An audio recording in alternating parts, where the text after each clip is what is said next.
jalan pikiran saya itu bisa dipahami juga oleh orang yang membaca buku karya saya. Tujuannya apa? Tujuannya agar apa yang ada di dalam pikiran saya itu tertransfer. Itu akhirnya bisa diberikan lagi kepada orang lain, entah menjadi pemahaman, entah kemudian menjadi pengalaman dan lain-lain. Gitu ya. Jadi fungsi literasi itu dilakukannya secara sistematis dan juga teratur. Nah, ini tingkat kesulitan buat anak-anak disleksik salah satunya. Karena mereka harus berpikir secara sistematis dan teratur. Kemudian next. Ya, literasi dari beberapa literatur zaman dulu itu dipahami hanya baca, tulis, dan hitung. Kalau kita perhatikan, langsung keluar dia. Elizabeth Solsky tahun 1986 mengatakan bahwa literasi itu adalah kemampuan menulis dan membaca. Tahun 2006 tetap kemampuan menulis dan membaca. UNESCO tetap bilang bahwa literasi itu kemampuan menulis dan membaca. Ada beberapa literatur lain yang kemudian menyebutkan bahwa literasi itu adalah baca, tulis, dan hitung. Oke? Kalau kita lihat definisinya sekarang, ternyata jauh berbeda. Literasi yang baca, tulis, hitung itu baru literasi dasar. Itu baru literasi dasar. Sesudah itu pengertian yang lainnya ternyata masih banyak. Ada literasi perpustakaan. Bagaimana seorang anak bisa, bukan anak ya, biasanya levelnya kalau udah SMP gitu, SMA, bagaimana mereka bisa memahami informasi yang tercantum di dalam karya tulis fiksi maupun non-fiksi untuk kemudian membuat karya tulis, untuk kemudian membuat penelitian. Masalahnya, kalau literasi dasarnya itu tidak begitu baik, ketika masuk ke literasi perpustakaan, kesulitan sekali. Anak-anak zaman sekarang kalau disuruh ngarang itu susah. Karena tidak terbiasa dengan literasi perpustakaan. Hanya taunya literasi dasar, dan itu juga diperkenalkan dengan cara yang mohon maaf kalau menurut saya agak kurang tepat. Nanti kita akan lihat kenapa sih kok praktek membaca, menulis, dan berhitung di Indonesia itu bisa bikin sampai anak-anak enggak mencapai ke level ini gitu.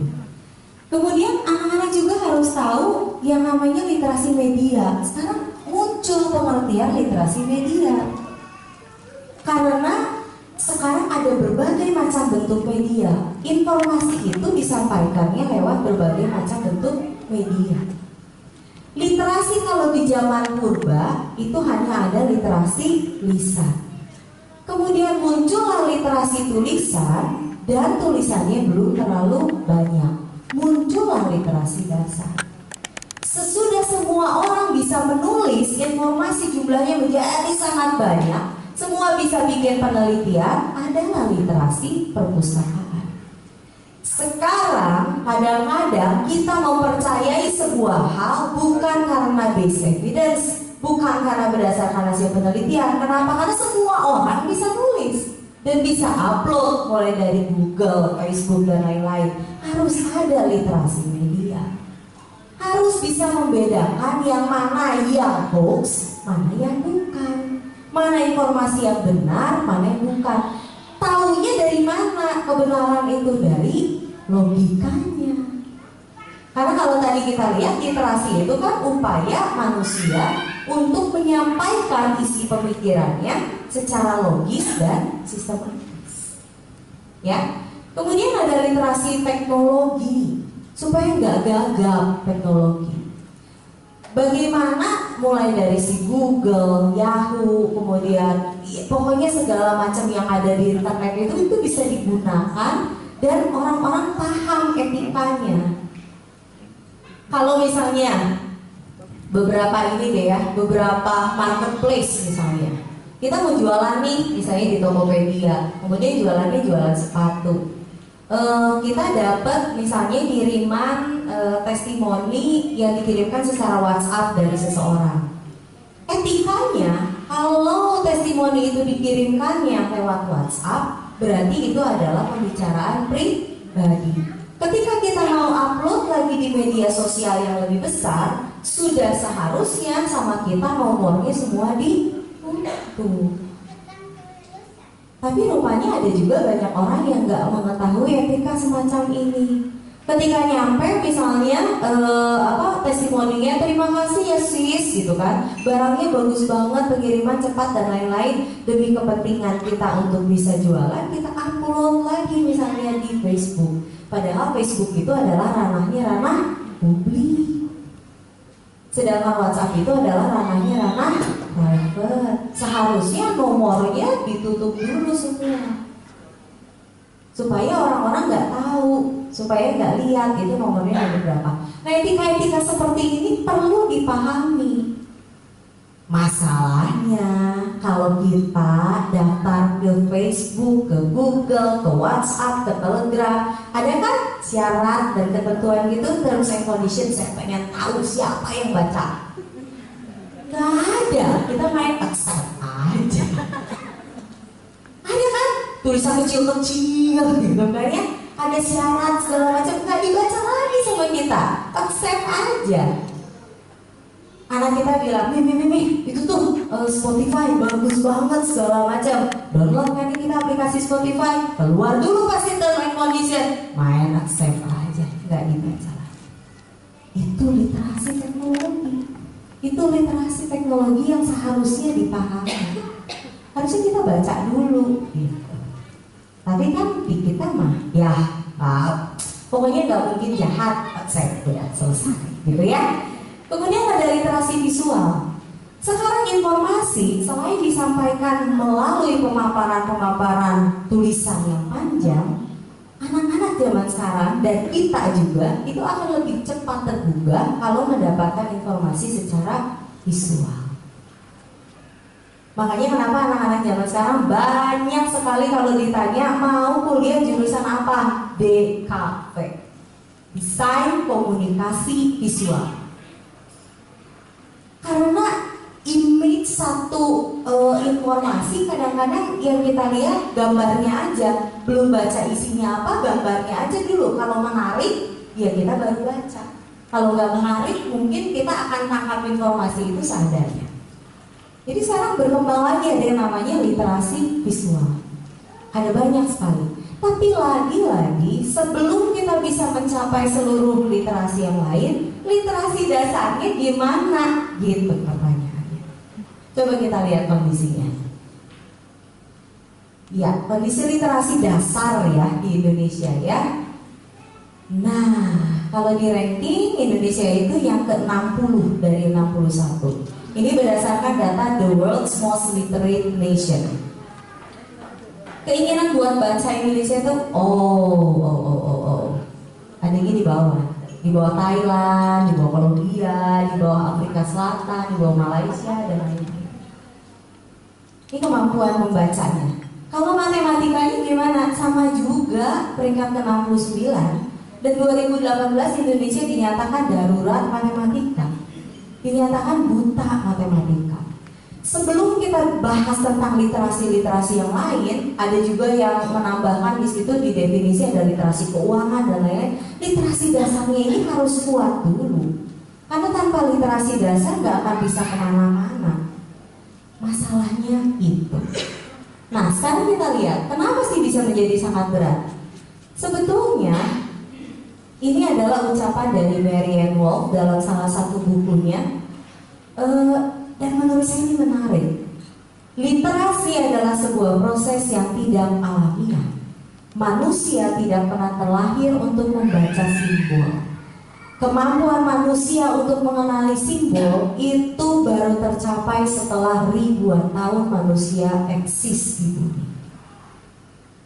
Yang mulai asalnya hanya dari gambar yang digambarkan di gua-gua seperti itu, kemudian baru mulai muncul tulisan hieroglif, huruf-huruf paku yang gak ada sistemnya.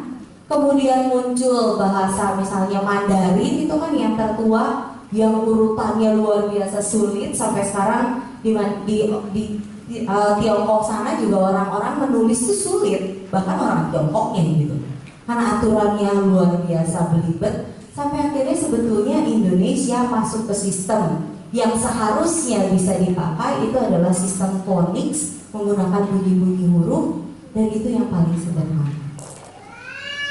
Jadi perjalanan ini mulai dari simbol gambar sampai akhirnya ada satu sistem yang namanya sistem phonics, membaca dengan cara phonics. Ini butuh perjalanan yang sangat panjang.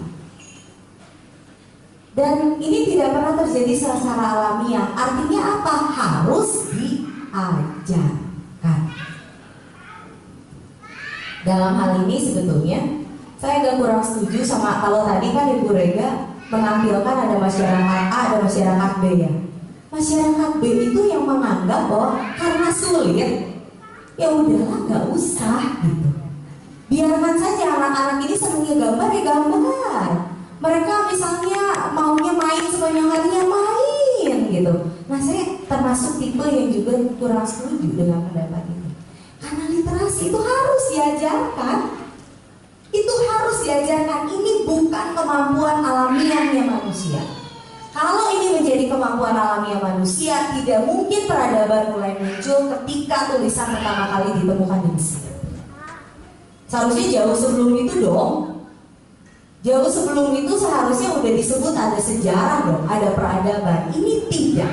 Sejarah dimulai ketika Mesir menemukan tulisan untuk pertama kali, yang kemudian dilanjutkan oleh India, oleh Cina dan lain-lain. Artinya ini sebuah tantangan. Pertanyaannya hanya tinggal bagaimana cara mengajarkannya. Kalau ini harus diajarkan, bagaimana cara mengajarkannya? Apakah dengan pendekatan masyarakat A yang tadi Ibu Rega 10 hari pintar membaca gitu. Iya, berapa hari Bu? 7, luar biasa. 7 hari pintar membaca. Atau kita bisa cari pendekatan yang lain. Nah hari ini izinkan saya untuk share mengenai bagaimana caranya ya. Oke, ini adalah yes, next. Oke, ini tadi udah dibahas sama Miss Rega sedikit, bahwa setiap anak itu punya periode sensitifnya, punya masa pekanya masing-masing. Kita jangan terlalu tergesa-gesa untuk ngajarin anak baca misalnya dalam waktu 7 hari udah harus bisa. Karena kalau kita lihat masa sensitifnya bahasa itu dimulai dari 0 sampai dengan 6 tahun. Jadi kita punya banyak waktu sebetulnya, 0 sampai 6 tahun untuk mengajarkan yang namanya baca tulis hitung ke anak-anak. Nanti kita lihat step-stepnya ya. Kita lihat step-stepnya supaya saya banyak praktek, semoga bisa. Ini adalah online untuk baca tulis. Sorry, sampai di situ dulu, stop dulu. Online literasi dasar baca tulis ini, yang pertama adalah mahir dengar. Sebelum mereka bisa membaca dan menulis, mereka harus dulu punya kemahiran untuk mendengar. Dengar apa? Macam-macam. Nanti kita bahas ya. Kemudian yang kedua adalah sadar fonologi. Yang ketiga itu adalah phonics, dan yang keempat itu adalah bank kata. Struktur ini diperkenalkan oleh Profesor Ong Kuai Hoon dari Malaysia. Beliau itu yang menciptakan yang namanya metode phonics tapi dalam bahasa Melayu. Dan kemudian dalam pelatihannya beliau ke Indonesia, beliau bareng-bareng dengan Profesor Tortok dari UI kemudian menciptakan yang namanya apa ya? Kalau disebut panduan belum, karena belum dicantumkan dalam jurnal, tapi beliau membuat kerangka tentang cara membaca seperti apa. Kebetulan bulan Februari nanti buku saya yang berkaitan dengan hal ini judulnya Peekaboo. Peekaboo judulnya. Saya masih pilih sebetulnya lebih baik Peekaboo atau Cilumba ya. Karena judul bukunya saya ingin supaya itu menarik buat anak-anak. Rahasia mengajarkan baca tulis untuk anak-anak dengan metode phonics. Nah, itu akan terbit di bulan Februari. Jadi pada bulan Februari nanti itu akan diterbitkan oleh Grasindo anak perusahaan Gramedia, mengenai urutan dari membaca dengan pendekatan fonik seperti apa berdasarkan penelitian dari Profesor Ong. Nah, keempat pilar ini yang menjadi outline membaca dan menulis anak-anak di usia 0, tepatnya di usia 0 sampai 6 tahun. Ya, kita lihat dulu satu-satu. Ya, Ibu yang mengajar Montessori pasti ini tahu. Ini disebutnya adalah sound box. Oke. Ini adalah sound box. Mahir mendengar usia 0 sampai 3 tahun itu terjadi secara subconscious.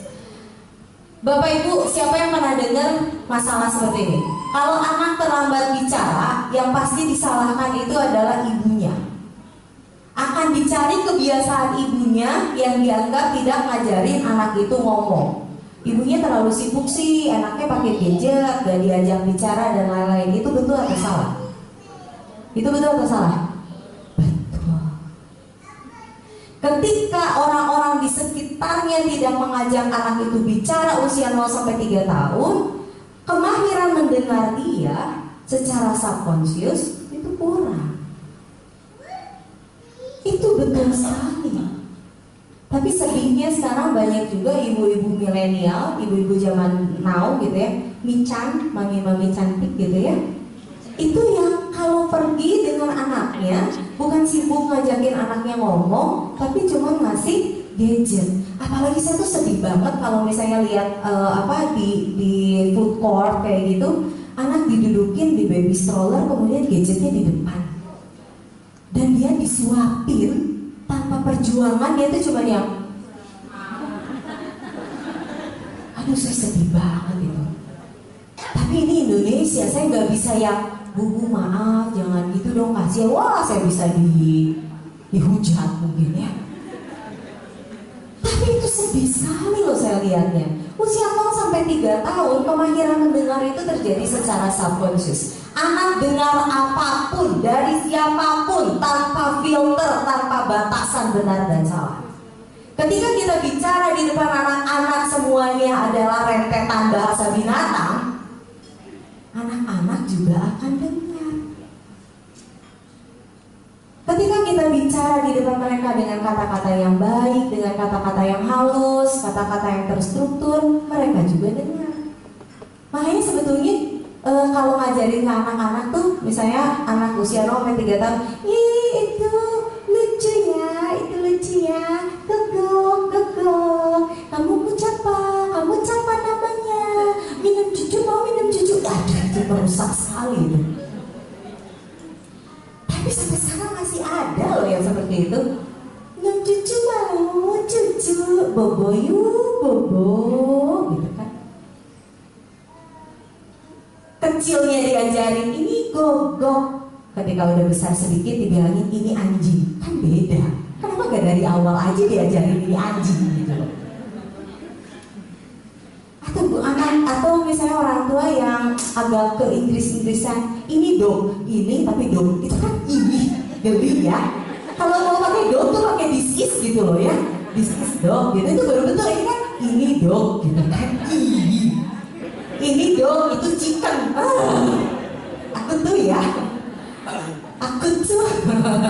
Aku tuh disturb gitu kan, itu geli banget dengernya kayak gitu kan. Ya, ini dog itu chicken. 0 sampai 3 tahun kemahiran mendengar ini yang menjadi fondasi dan diterimanya secara subconscious. Usia 3 sampai 6 tahun conscious dimulai. Pengajaran masuk di situ. Jadi kalau anak-anak usia 3 sampai 6 tahun dibiarkan begitu saja tanpa stimulus, itu juga keliru. Karena ini harus dibangun. Literasi itu bukan sesuatu yang ditemukan sekali jadi, tapi ini proses ribuan tahun. Proses ribuan tahun sama anak-anak harus dikuasai dalam waktu 7 hari. Ya betul, luar biasa sekali ya. Ini prosesnya ribuan tahun. Jadi usia 3-6 kita wajib kasih stimulus, gitu ya. Memperdengarkan suara alamiah maupun non alamiah. Makanya di salah satu standar kompetensi anak-anak itu ada kan yang bisa misalnya menirukan suara binatang gitu kan ya, betul nggak? Di standar kompetensi PK ada kan ya, misalnya bisa menirukan pesawat gitu-gitu kan. Yang kalau misalnya ini ditanya kalau suara anjing gimana, suara monyet gimana, gitu kan. Ya, yang seperti itu tuh memang melatih kemahiran dia untuk mendengar, mendiferensiasi berbagai macam bunyi yang ada di sekitarnya. Sebelum nanti masuk ke mendiferensiasi berbagai macam bunyi huruf. Bedain wah dengan be kan gampang ya. Kalau bedain g dengan b kan susah. Jadi harus mulainya dari situ dulu, membedakan wah gitu dengan b, baru kemudian membedakan b dengan g, dengan d, dengan p, dengan t, gitu kan. Ya. Kemudian, nah ini artis Korea. Saya menciptakan lagu ini beberapa tahun lalu ketika anak saya mau diajari mulai membaca. 3 tahun waktu itu, tapi tidak ada satupun lagu fonetik dalam bahasa Indonesia. Karena di dalam sadar fonologi itu yang pertama harus dikenal adalah sadar fonem. Fonem itu adalah bunyi huruf terkecil yang memberikan perbedaan makna. Tas dengan gas, perbedaannya ada di t dengan g. Itu adalah fonem. Jadi anak harus bisa membedakan sampai ke bunyi yang paling kecil. T berbeda dengan g. Jadi kalau ini dengan t jadi tas. Kalau t diganti g jadi gas. Kalau g diganti r jadi ras. R diganti o jadi las dan seterusnya. Ini adalah fonem.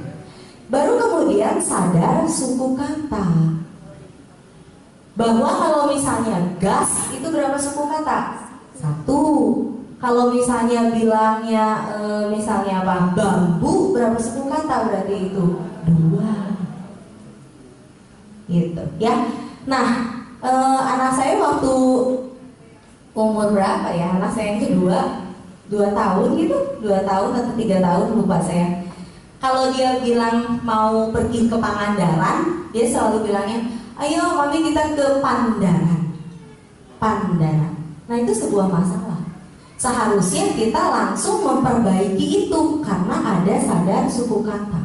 Makanya pada waktu itu saya bilang bukan Pandaran, Pangandaran. Ternyata dia nggak bisa dengerin juga. Akhirnya saya bilang gini, itu bilangnya gini nak, Pangandaran. Mengasosiasikan berapa jumlah suku kata dengan jumlah temukan. Pangandaran, baru dia tahu. Oh dalam satu kata itu ada 4 silabel. Ini dipelajarinya oleh anak usia 3 sampai 6 tahun. Tapi tiap kali dia mau ke Pangandaran, jadi bilangnya gitu, mami, ayo kita liburan ke Pangandaran, gitu. Jadi dia harus tepuk dulu baru bener ya ngomongnya ya. Gak apa-apa kan disleksi, pembenaran banget. Setelah sadar suku kata belum, baru kemudian akan menjadi sadar kata.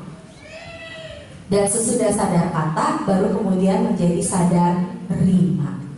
Dari semua lagu di Indonesia ya, kayaknya cuma lagu Balonku loh yang ada rimanya. Balonku ada 5, rupa-rupa warnanya, hijau, kuning, kelabu, merah muda, dan biru. Sadar rima. Sadar rima. Kalau anak-anak sekarang baby shark rimanya nggak tahu ada di mana sih lah. Tapi zaman dulu ada lagu-lagu seperti itu yang rima gitu, yang bagus sekali jadi bunyinya. A u seperti itu. Kalau di luar Di Inggris, wah banyak banget. Rhyme song, wah banyak sekali. Balatak gitu ya, bahasa Sundanya apa ya, lagu itu tuh. Kalau di Indonesia jarang, jarang. Hanya lagu Balonku yang saya, oh iya itu rima ya, itu ada rimanya. Dan ini penting sebetulnya buat anak-anak. Oke, kita lihat sedikit aja ya lagu fonetik Indonesia seperti apa. Di YouTube sekarang jadi ada 2 lagu fonetik Indonesia.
Waktu lagu ini diciptakan, saya lagi pulang balik Jakarta Bandung untuk ambil salah satu pelatihan. Dan anak saya yang paling kecil waktu itu dia 3 tahun, sepanjang perjalanan minta lagu ini. Dan saya gitu ya, kadang-kadang kita yang oh my god bosan sekali, tapi dia terus ayo mami nyanyi lagi, untuk apa ya, nyanyi lagi gitu.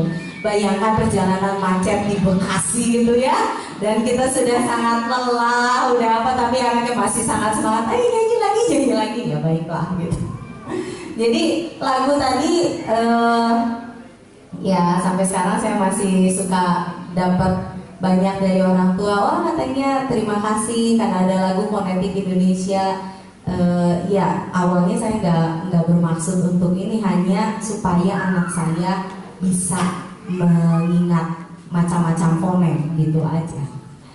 Nah, kemudian setelah itu baru kita masuk ke phonics, kegiatan mengajarkan membaca dengan menghubungkan simbol huruf dengan bunyi yang diwakilinya. Next. Oke. Sebelum ke situ ya, mundur dulu sedikit. Ya, boleh tolong. Kita kan di zaman 4.0 ya. Wah. Mau keren-kerenan. Oke, udah melek ya. Nah, ketika mereka sudah bisa mendiferensiasi berbagai macam bunyi huruf, baru kemudian kita kita perkenalkan dengan simbolnya. Sorry. Kalau di Montessori, memperkenalkan simbol pertama kali itu adalah dengan menggunakan sandpaper letter. Betul. Ini ya, sandpaper letter ya. Nah, hanya agak beda berdasarkan hasil penelitian dari Profesor Toto dan juga hasil penelitian dari Profesor Toto. Seharusnya yang diperkenalkan pada anak pertama kali itu adalah A, B, dan T. Karena dalam struktur bahasa Indonesia A, B, T itu adalah yang paling banyak dipakai. Nanti dalam buku yang diterbitkan oleh Grasindo bulan Februari itu sama saya dikasih urutannya. Sesudah ABMT itu apa? Sesudah ABMT itu IKN, sesudah IKN WRS, dan nextnya saya juga lupa harus lihat pribun. Jadi pertama kali yang harus diperkenalkan pada anak-anak itu adalah bunyi huruf A, B, dan T. Jadi ketika kita melakukan proses yang misalnya yang namanya 3PL, 3 period lesson, itu disarankan agar pertama kali memperkenalkan A, B dengan misalnya, atau A, dengan T, seperti itu. Ya, ini adalah sandpaper letter. Kalau misalnya ini dipraktekkan akan menjadi sangat panjang, tapi yang jelas adalah kalau kita bisa rumuskan, maka penggunaan sandpaper ini tuh ada dua. Selain anak-anak bisa mengetahui simbol, juga mereka diberikan impresi untuk mulai menulis. Jadi menulisnya itu agak berbeda. Kalau kita beli misalnya buku-buku kegiatan membaca dan menulis dan lain-lain, anak-anak itu akan mulai diminta memegang pensil dan kemudian misalnya membuat garis-garis vertikal, garis-garis horizontal, garis-garis zigzag dan lain-lain. Padahal sebetulnya mungkin motorik halusnya belum kuat pasti. Kalau yang Montessori pakai, berarti di sekolah Ibu Rega juga pasti ada. Itu adalah teknik menggunakan tracing. Jadi menulisnya itu dengan meraba. Dan ini sebetulnya sejalan dengan apa yang diusulkan oleh UNESCO, terutama berkaitan dengan pendampingan anak-anak yang disleksik. Karena anak-anak disleksik itu mereka harus diberikan pendekatan multisensori. Salah satunya ini, mereka bisa pegang, mereka bisa raba dan lain-lain. Sebelum akhirnya nanti menulis menggunakan pensil, gitu ya. Nah, kemudian kegiatan lain juga selain menggunakan sandpaper letter itu adalah ini. Kalau ini saya namakan sendiri akhirnya circle movable alphabet. Kalau Montessori kan punyanya large movable alphabet. Kalau ini circle movable alphabet. Ini sesudah anak mengenal yang mana hilangnya?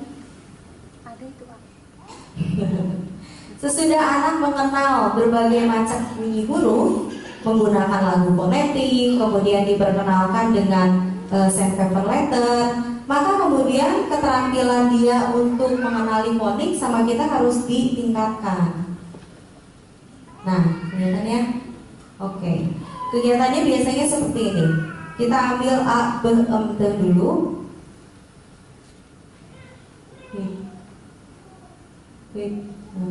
Dia bergoyang-goyang. Oke. Kemudian biasanya kita tempatkan satu kertas lagi di tengah sini untuk membedakan dengan alas kerja. Oke. Kemudian kita bilang misalnya ke si anak, coba kamu ambil A. Dengan sangat cepat minta anak untuk menukar. Coba kamu ambil A, tukar dengan B, tukar dengan M, tukar dengan T, tukar dengan A, tukar dengan B, seperti itu, dan seterusnya. Sampai akhirnya nanti dia bisa mendiferensiasi setiap bunyi dan kemudian mengaitkannya dengan simbol dengan sangat cepat. Sesudah itu, kita juga perlu ajarkan pada anak-anak bagaimana kalau bunyi-bunyi itu digabung. Tapi bukan proses membaca. Ini belum membaca, baru menggabungkan saja bunyi-bunyi. Kalau misalnya sekarang coba kamu ambil B, lalu kamu ambil A.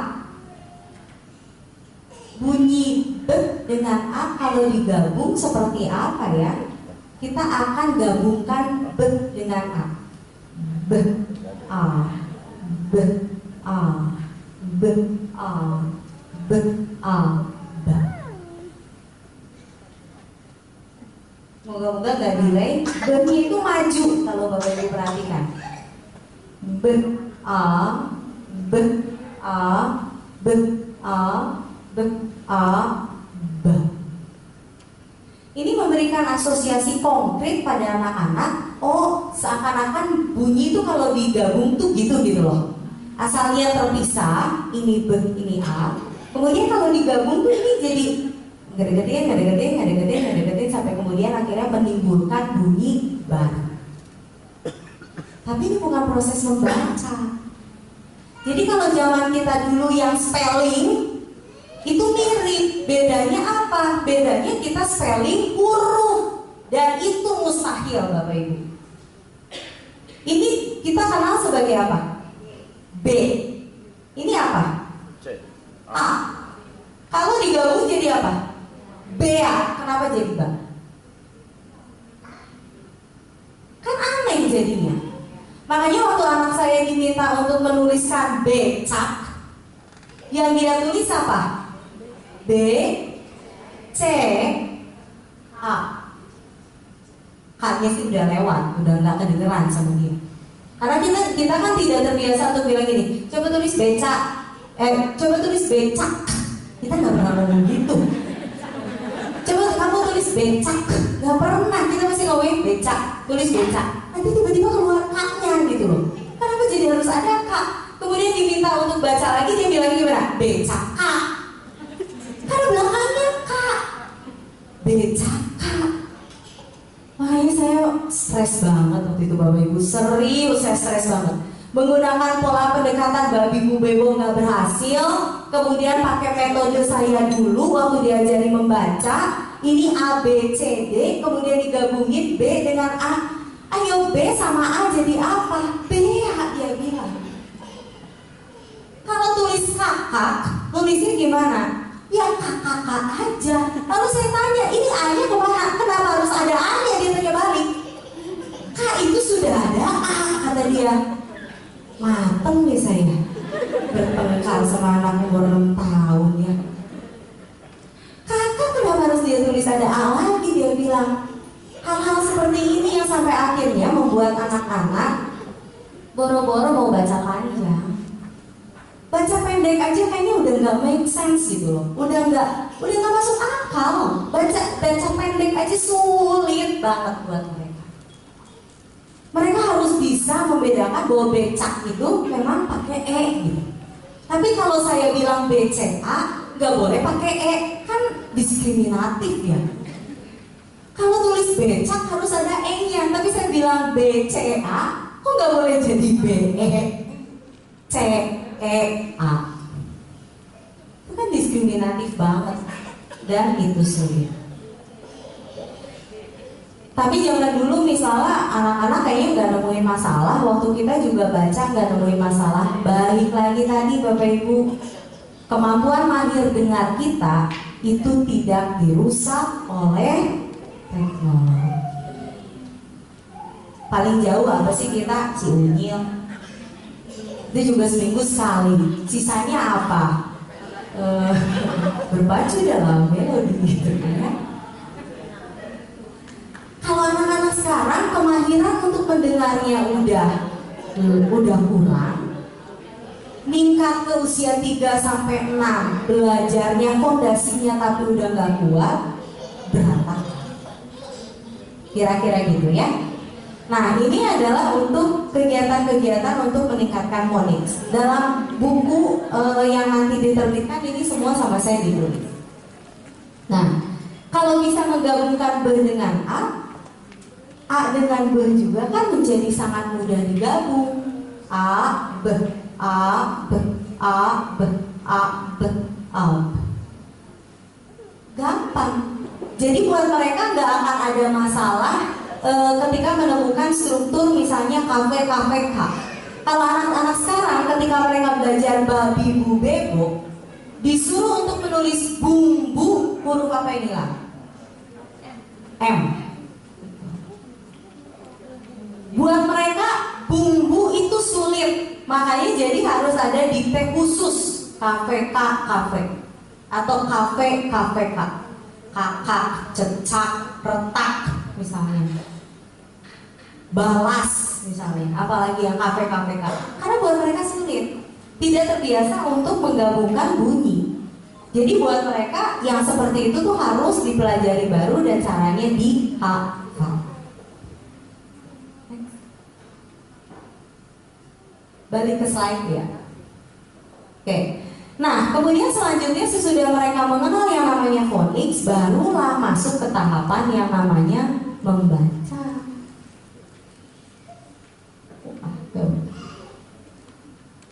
Baru masuk ke tahapan yang namanya membaca. Ada satu quotes yang sangat saya suka yang Montessori bilang, reading is understanding. Membaca itu adalah proses memahami. Jadi kalau deretan kata itu tidak bisa dipahami dan tidak ada maknanya, itu bukan membaca. Masalahnya masih banyak sekali sekolah di Indonesia yang ketika mengajarkan babi bu bebo kemudian bilang anak-anak besok ulangan ya, bahannya babi bu bebo, dan kemudian didiktekan. Babi masih ada artinya, bibi masih ada artinya, boba banyak sekarang ya, boba ya. Meskipun tidak ada dalam kamus besar bahasa Indonesia, tapi semua tahu boba. Tahu nggak Bapak Ibu?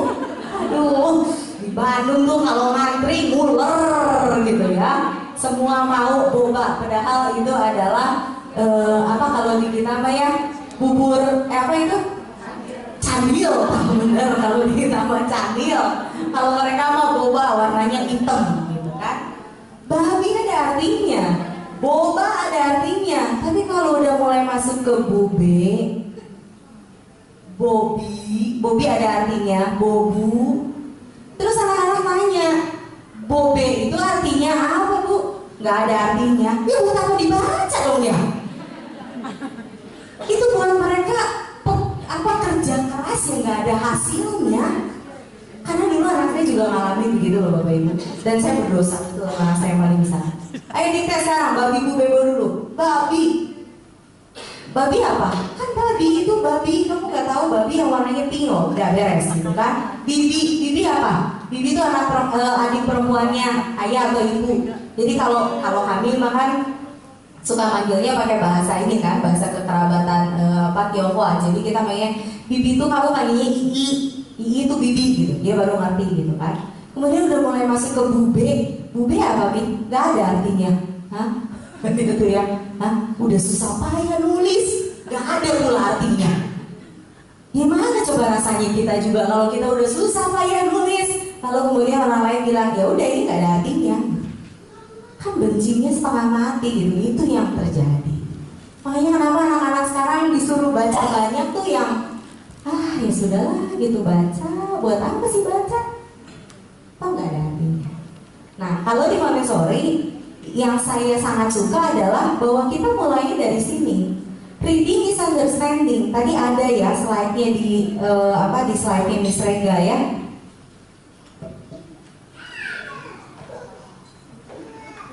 Ketika kita minta anak untuk membaca, atau tadi Miss Rega bilang kalau tahapannya ini dituliskan, maka susunan bunyi seperti ini harus bisa dibuktikan ada bendanya, konkret, jelas. Ban, ada bendanya ban. Gas, ada bendanya gas. Salpo, kalau ibu-ibu langsung salpo sama benda-benda kecil ini ya. Saya juga punya yang warna hijau, gas 3 kilo itu ya. Lalu ada rak dan lain-lain. Jadi ketika kita pertama kali mengajarkan baca pada anak-anak, pastikan bahwa benda-bendanya itu ya ada.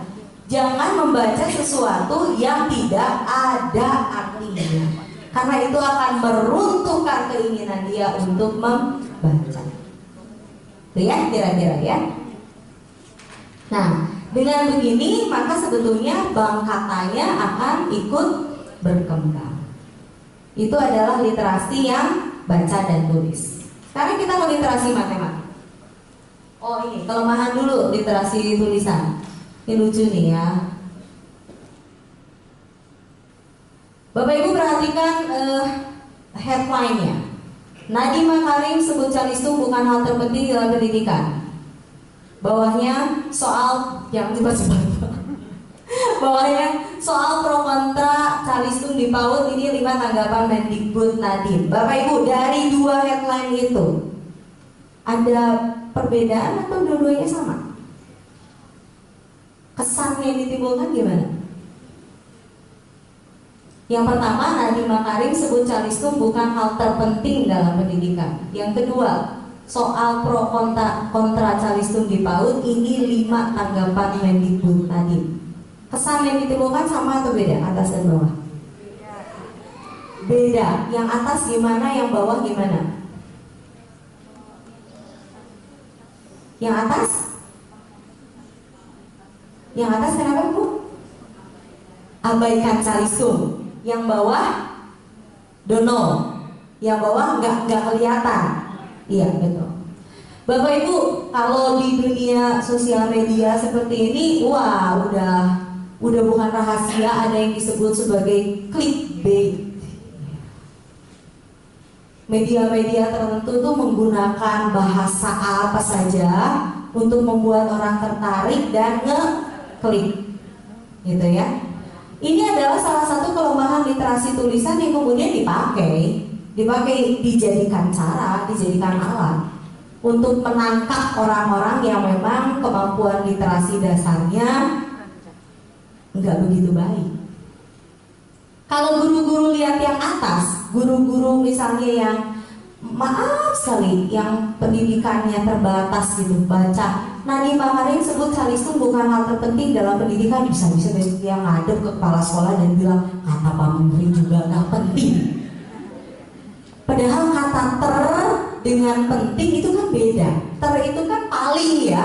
Tapi kalau orang bacanya literasi dasarnya nggak begitu baik, yang dia tangkap kan separoh, nggak penting kata Pak Nadiem juga, dan jadi viral, gitu ya.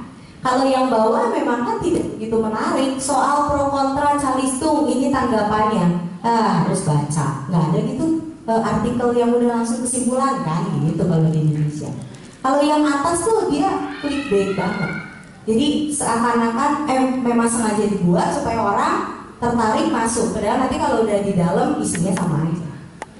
Jadi kelemahan literasi tulisan yang pertama, sifat multifungsi. Dia tuh mempengaruhi secara emosi, afektif, dan juga simbolik.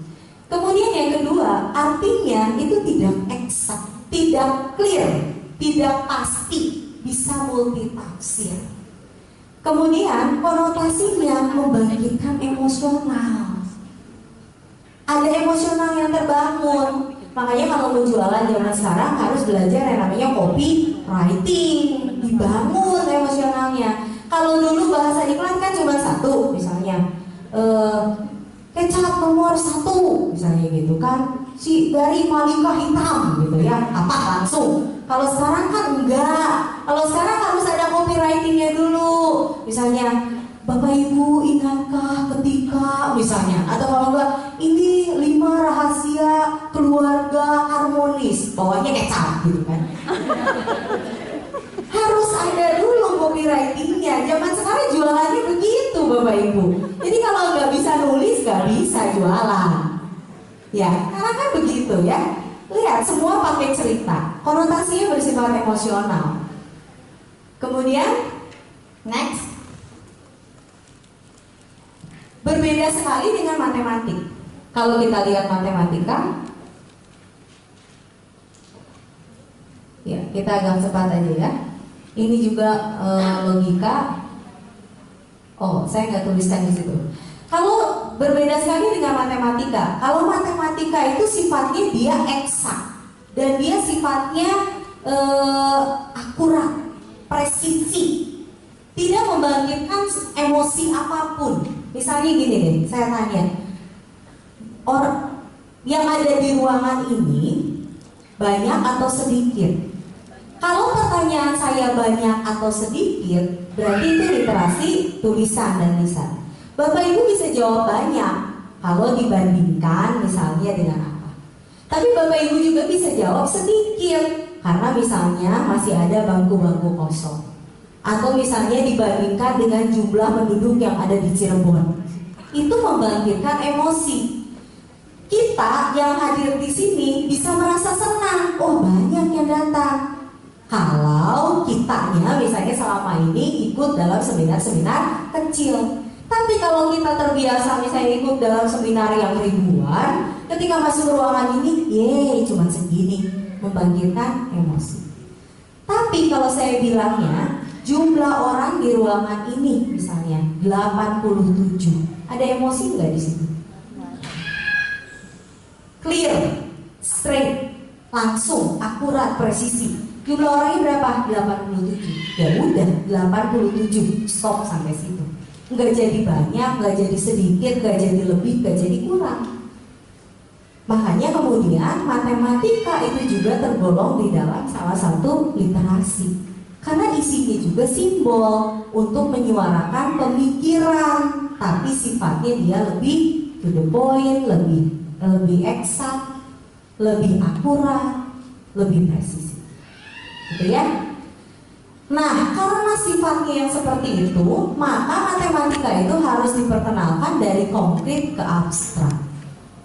Nggak bisa kita memperkenalkan 1, 2, 3 pada anak-anak tanpa anak-anak pernah lihat dulu 1 itu seperti apa, 2 itu seperti apa. Material yang itu Bapak Ibu, numbers, wah ini saya jatuh cinta banget sama material ini. Saya pinjam metodenya kan matematikanya menggunakan stripboard. Jadi yang ini. Wah ini kalau workshop panjang sekali Bapak Ibu. Gak cukup waktu, saya tinggal berapa lama lagi. Jadi ini stripboard.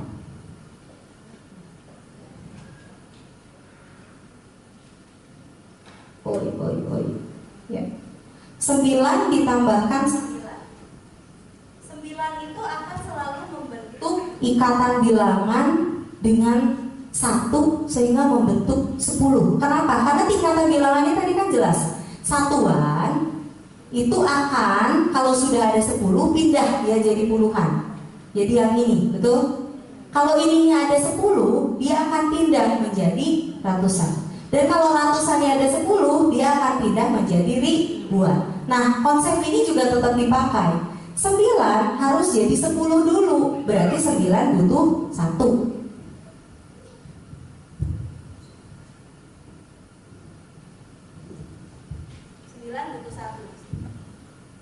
Lalu, kalau dia mau tambahkan dengan 9, berarti sesudah diambil 1, 9 itu sisanya masih ada berapa lagi? Sisanya masih ada ada papannya seharusnya Bapak Ibu, tapi ini sempit sekali. Jadi 9 ditambah 9 sama dengan 10, dengan 8 hasilnya 18. Gitu ya. Nah, karena anak saya sudah menguasai ini, sesudah 9 tambah 9 dia tahu 18, kemudian 18 harus ditambah 9 kan? Dia ingat proses ini. 18 ditambah 9, 10-nya dia simpan. Karena 10 ini tidak perlu ikutan dihitung. 18 tambah 9 itu cukup menjumlahkan 8 dengan 9-nya, betul? 8 tambah 9 dia sudah tahu 17. 17 itu berarti ada puluhannya 1, lalu ada satuannya 7 kan? Ini masih ada 1 lagi, menjadi 27. Proses yang sama dia lakukan ketika menjumlahkan 27 dengan 9 jadi 36. Kakaknya yang paling besar, dia ngomongin, kok udah tahu perkalian? Karena konkret yang disampaikan. Tingkatan bilangan ini powerful sekali, dan ini diajarkan di kelas-kelas Montessori. Jadi kalau misalnya ada yang bilang bahwa Montessori gak ngajarin calistung, wah, dia harus lihat ya, Bu Rega ya, harus lihat open house-nya barangkali. Karena di dalamnya itu material peraganya lengkap sekali untuk mengajarkan matematika kanan. Lengkap sekali. Untuk baca tulisnya ada, kemudian untuk berhitungnya juga ada. Dan ini yang diberikan pemahamannya adalah pemahaman konsep, bukan drilling. Bukan drilling. Kalau drilling, anak tidak mau menemukan lagi yang baru karena sudah capek. Sepanjang hari disuruh belajar, pulangnya masih les juga, mengerjakan latihan, soal dan lain-lain, yang udah tidak ada lagi kemauan untuk mencari tahu sesuatu yang baru. Kalau ditampilkan secara konkret, buat anak tuh jelas sekali. Dan di kepalanya dia tuh ada kayak ada apa ya? Ada proses berpikirnya tuh lebih jelas gitu di kepala dia kelihatannya. Sebetulnya dulu juga kita diajarinnya begitu dah. Hanya memang anak-anak sekarang karena mereka 0 sampai 3 tahunnya beda modal sama kita. Kalau kita modalnya kan modal tanah, batu gitu kan, masak-masakan di depan rumah. Udah gitu main sama tetangga, jadi raja, jadi ratu, ada jadi pencuri, ada jadi polisi gitu. Kalau anak-anak sekarang kan enggak, jadi beda banget modalnya. Makanya kalau Bapak Ibu ada yang nanya, tapi kan dulu kita bisa ngapalin. Bukan ngapalin, tapi estimasi. Kalau kita lihat ya Bapak Ibu ya, ini kita skip dulu aja. Ini udah banyak cerita tadi. Nah, outline literasi matematika untuk level pra matematika usia 3-4 tahun isinya ini estimasi. Jadi kalau kita mau ngajarin anak usia 3-4 tahun matematika, bukannya ini 1, 2, 3, 4, 5, bukan. Tapi yang penting adalah estimasi dulu. Kalau di Montessori ada alat ini untuk belajar mengestimasi. Ini namanya adalah knob cylinder. Wah, luar biasa ini.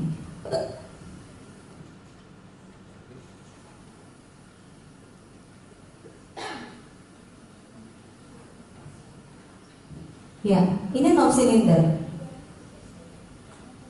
Ini menunjukkan ukuran yang paling kecil, nggak kelihatannya. Belum. Nah, kecil banget kan. Sedangkan ini menunjukkan ukuran yang paling besar.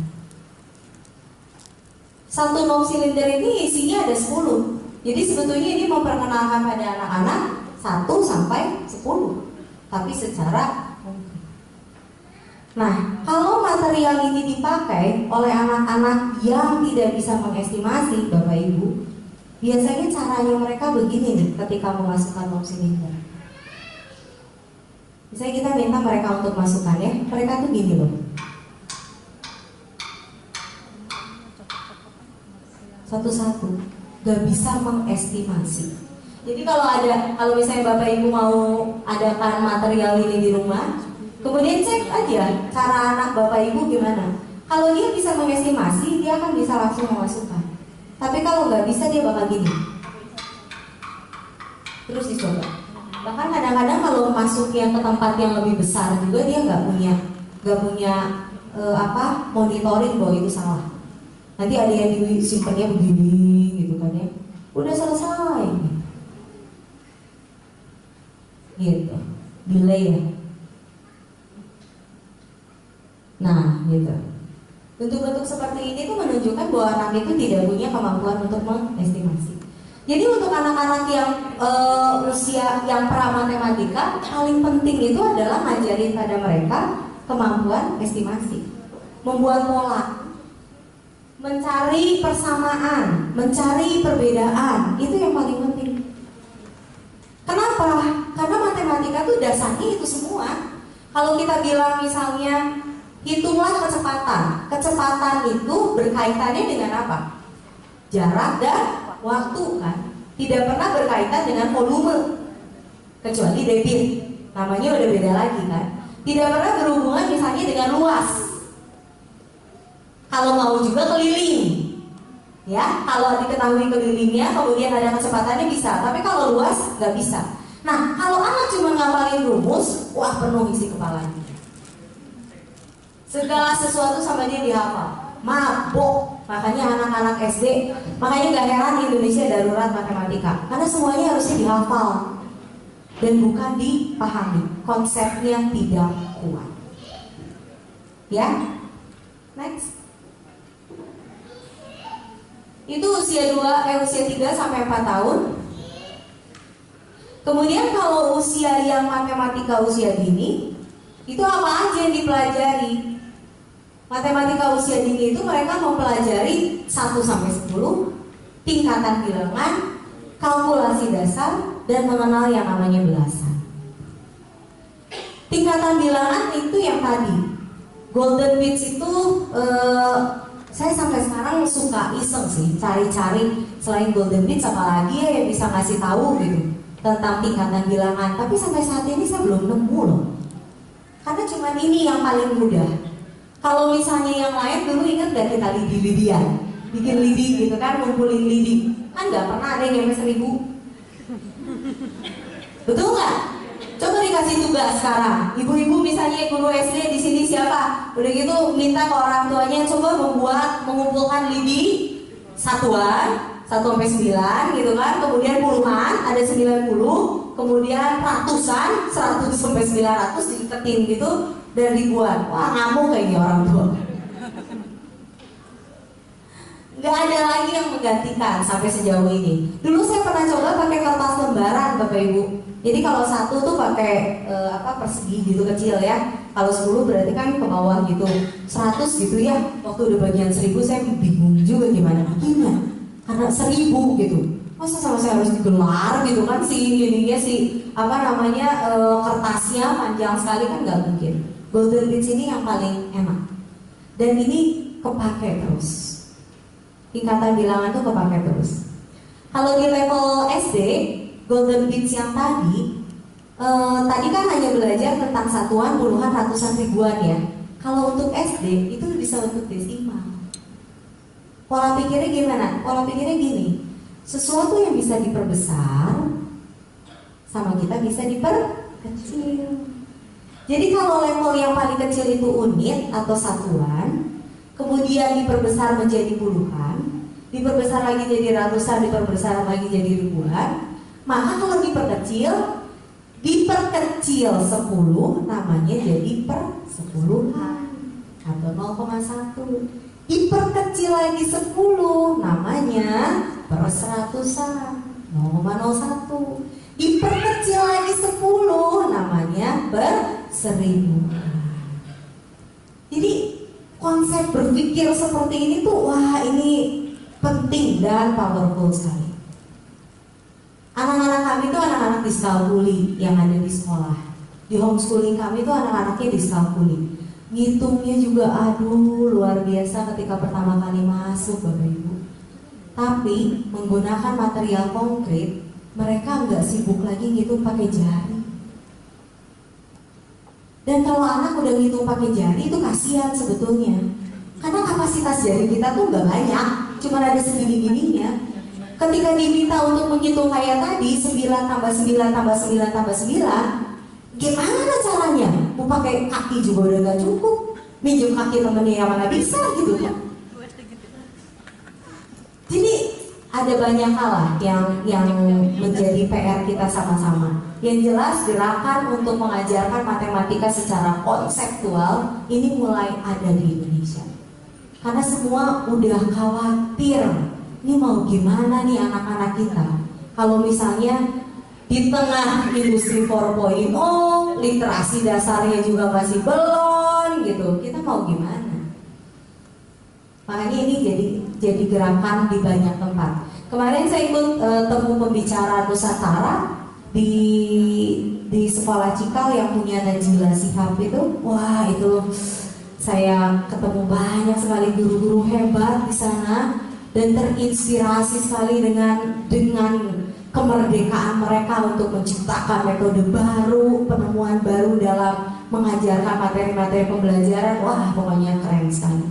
Nah, kita harus merapat sama orang-orang yang seperti itu, yang mau mendobrak pendidikan gitu. Jangan kalau kita udah tahu ada yang keliru kemudian kita diem aja gitu. Kita harus berani buat ikutan dobrak. Sama Pak Menteri juga udah boleh kok ya. Itu kan ya, nggak perlu nunggu kata Pak Nadiem kan, boleh kok.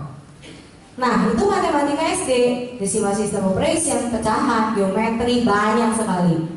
Dan bahannya luar biasa banyak. Gak akan mungkin sama saya di-share hari ini. Yang jelas adalah saya yakin Bapak Ibu yang hadir saat ini, berapa orang coba yang tahu rumusnya keliling lingkaran? Cuman ibu, luar biasa, ibu harus dapat buku. Wow, cuman ibu dari seluruh peserta yang ada, yang hadir hari ini, cuman ibu yang tahu keliling lingkaran. Tapi saya harus tes dulu, betul nggak keliling lingkaran? Apa bu rumusnya bu? Pi dikali diameter. Ibu guru atau orang tua? Guru curang. Di Indonesia memang yang pintar cuma guru. Guru apa bu? Oh guru TK. Oke, TK di tempat ibu udah belajar keliling lingkaran. Silakan bu. Ya, ini judulnya Convective Journey. Oke, pengalaman kami waktu.